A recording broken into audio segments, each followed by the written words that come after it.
CJ. It's your boy Jayden. Really appreciate what you're doing for USC culture, man. Keep going.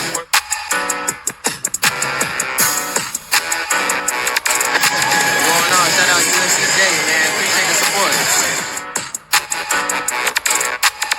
Shout out to USC Jayden. You know what it is. Nothing but love, man.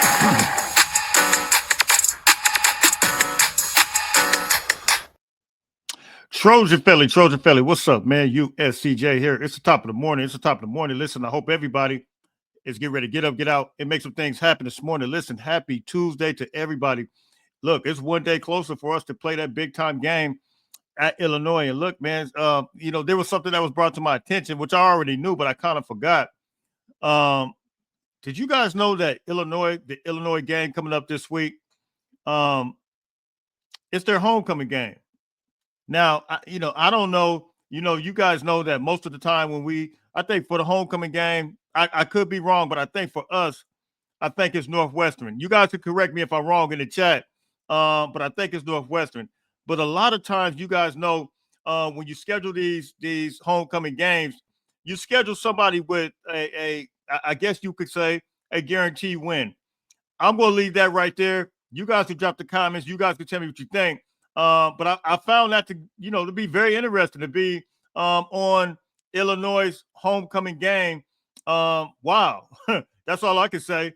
You guys give me in the comments. You guys can tell me what you think. Now, I want to get into Jayden Maiava. I want to know from you guys, and we can talk about this. I want to go through some numbers. Just how good is Jayden Maiava when we compare and contrast to past quarterbacks? Particularly one that hadn't been gone that long, and that is Caleb Williams. And we're talking about through the first 4 games. I want to talk about that. I saw some information that was put up. Somebody sent it to me, but I want to talk about that. But real quick, yesterday the Big Ten put something up as far as the quarterbacks, how efficient some of these quarterbacks are. And Jayden Maiava right now in the Big Ten. Well, let me say this. The Big Ten has 1, 2, 3, 4, 5, 6, 7, 8, 9 quarterbacks that are in the top 25 that are the most efficient. Out of all those quarterbacks, Jayden Maiava leads all of those quarterbacks, not only in the Big Ten, but Jayden Maiava right now is leading the country right now in quarterback efficiency. So the question begs the question, how good is a guy like Jayden Maiava? Is Jayden Maiava possibly going to be the next Heisman candidate? Can he make it to the Heisman ceremony? That's the question I want to know. And coincidentally, he was just put on that list. But real quick, let's go through the Big Ten's top quarterbacks that are in this list. Jayden Maiava, like I said, he ranks first overall in the country in quarterback efficiency. Number 2 is Fernando Mendoza. They just beat Illinois. He's coming in second in quarterback efficiency. Then third is Julian Sands coming in at number 3. Then you have Washington, Desmond Williams Jr. I haven't really watched him play, but I've been hearing a lot about him lately. He's coming in at 4th. And then 5th is going to be Deontay Moore from Oregon. Now, ranked 14th, this is the top 25 still, 14th in the quarterback efficiency. Dylan Raiola, he's ranked 14th. Illinois quarterback Lou Altmaier, he's ranked 15th, and Aiden Childs is ranked 18th in quarterback efficiency. And then coming in is the Rutgers quarterback 8th, and he's ranked 25th in quarterback efficiency. But Jayden Maiava ranks number 1 out of all quarterbacks for quarterback efficiency. I found that to be incredible because I think he's on a trajectory right now. I think he's on a path right now. It's a great possibility. Now, I want to compare and contrast Jayden Maiava's year, the first 4 games, with Caleb Williams. Now, here's a couple of things that need to be put in the factor in this. Is the fact that Caleb Williams played, that was the Pac-12. Now, that year, they had a bunch of high-flying offenses all in the Pac-12, whether it's Bo Nix. Bo Nix threw for a lot of yards, but I think Caleb Williams, when he won the Heisman, I think he actually threw for, 4,500 yards that year? But you got a lot of guys that were just, think about it. Caleb, he went up against Cam Ward. He went up against Bo Nix. He went up against, who else was in the Pac-12 that year?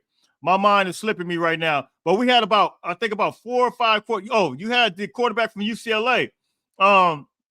His name is slipping my mind right now. You even had him in there. He was an incredible quarterback. But so you had all these guys that were essentially like Heisman worthy type of guys because that league was that explosive. But that lets you know. Now, a lot of people could say, look, that was the Pac-12. They might not have had the defenses that the Big Ten has. I don't know. But I'll let you guys decide that. But as far as the numbers go, matching up Caleb through the first 4 games with a guy like Jayden Maiava right here, the numbers are very telling. Now, this is a guy named Ethan Inman. I think he works for he's a journalist somewhere. But anyway, he posted this up on Twitter, and it was actually sent to me. And Caleb Williams' numbers, his stats through the first 4 games, his Heisman year, 2022, was 1,054 yards, 9 touchdown passes, 2 rushing TDs. Let me repeat that. Caleb Williams' numbers through the first 4 games in 2022, his Heisman year, which was a phenomenal year, 1,054 yards, 9 TD passes, 2 rushing TDs.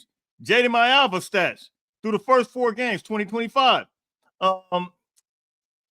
1,223 yards, 9 passes, TD passes, 4 rushing TDs. So Jayden Maiava has the same number of TD passes as Caleb Williams, 9, and then he has 2 more rushing TDs than Caleb. So I mean, look, I'm not saying please don't quote me on this because I know how you guys are do. Don't quote me on this. I'm just looking at these stats and I'm comparing. I'm also coupling that right now with pass efficiency. Jayden Maiava coincidentally is leading the country right now in pass efficiency. He's number 1. I mean, look, I'm not. These are the numbers. All right, these are the numbers. And so, look, I want you guys to drop the comments, man. You guys tell me what you think. This is phenomenal. I think it's incredible. Now, real quick, Jayden Maiava wasn't even considered to be a Heisman type of candidate. All of a sudden, yesterday, they finally got him penciled in, for the Heisman poll. And I'm going to read some of these names right now. They still got him kind of low, but think about this. He wasn't even on the list. They had quarterbacks like Arch Manning, who I knew, and this is no disrespect to him, but I knew Jayden Maiava, after the first game of the season, you could tell, I mean, Arch Manning he still needs some work. But Jayden Maiava and Arch Manning was like, they had him favored to win the Heisman Trophy at the beginning of the season. Do you guys remember that? So here are the Heisman candidates right now. Number 1 is John Mateer from Oklahoma. That's what they got. Tommy Castelos from Florida State. Number 2. Marcel Reed. We played against him last year in the bowl game, right? Texas A&M. Diego Pava. Number 4 from Vanderbilt. Carson Beck from Miami. Ruben Bain. Ruben Bain from Miami. Dante Moore, number 7. Number 8 is Fernando Mendoza, who is at Indiana. Number 9 is Jayden Maiava. And then, crazy and oddly enough, number 10 is Drew Eller from Joey Aguilar from number 10. Number 10 from Tennessee. So Jayden Maiava is finally on here now. Now, have you noticed there's the same trajectory right now for USC as a team moving into the top 25 and Jayden Maiava making his progression up the ladder right now. Like, he's really moving. And look, it may be moving at a slow pace, but I think the country right now is beginning to recognize not only what USC's doing, but what Jayden Maiava's doing. And he's hitting all kinds of different guys. Had one of his best weapons out last week, but he's still, being efficient, putting up the numbers. He's protecting the ball, and I'm loving what I'm seeing from this quarterback right now. It's really go time. It's on and popping. It's on and cracking with a guy like Jayden Maiava. Listen, me and B. Shaw, we will be going live on Wednesday. I'm actually going to be with him on Wednesday. So we're gonna try to put it together. Got to see the setup, but we're actually going to do it together on Wednesday, man. So look, I'm out of here, man. You guys can hit me in the comments. You guys can tell me what you think. You guys already know where you can find me, man. Happy Tuesday once again to everybody. Until later on, everybody stay blessed. Fight on, fight on, fight on.